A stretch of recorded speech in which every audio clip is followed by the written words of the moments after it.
Hi అండి. మీరందరూ బాగున్నారా? నేనైతే బాగున్నాను. ఈరోజు ఎగ్ కర్రీ చేసుకునే విధానము ఈరోజు చూపిస్తాను. ఇప్పుడు వీడియో స్టార్ట్ చేసుకుందాం పదండి.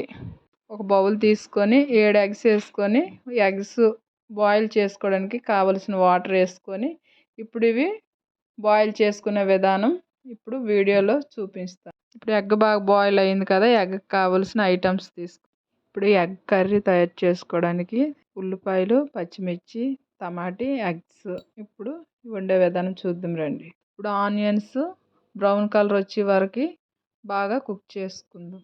కూరకు సరిపడగా సాల్ట్ని వేసుకుందాం. ఇప్పుడు సాల్ట్ వేసాం కదా, ఇప్పుడు బాగా కలుపుకుందాం.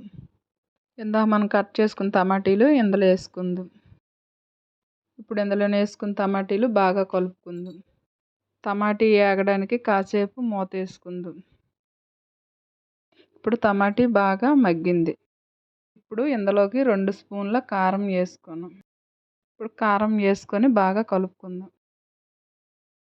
చిటికెడు పసుపు వేసుకున్నాం. కొంచెం గరం మసాలా వేసుకున్నాం.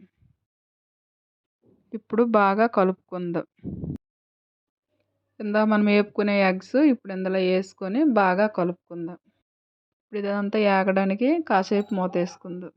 ఇప్పుడు మూత తీసి చూద్దాం. మన ఎగ్ కర్రీ రెడీ అయిపోయింది. మన ఎగ్ కర్రీ సూపర్గా రెడీ అయిందండి. వీడియో నచ్చితే లైక్ చేయండి, షేర్ చేయండి, కామెంట్ చేయండి.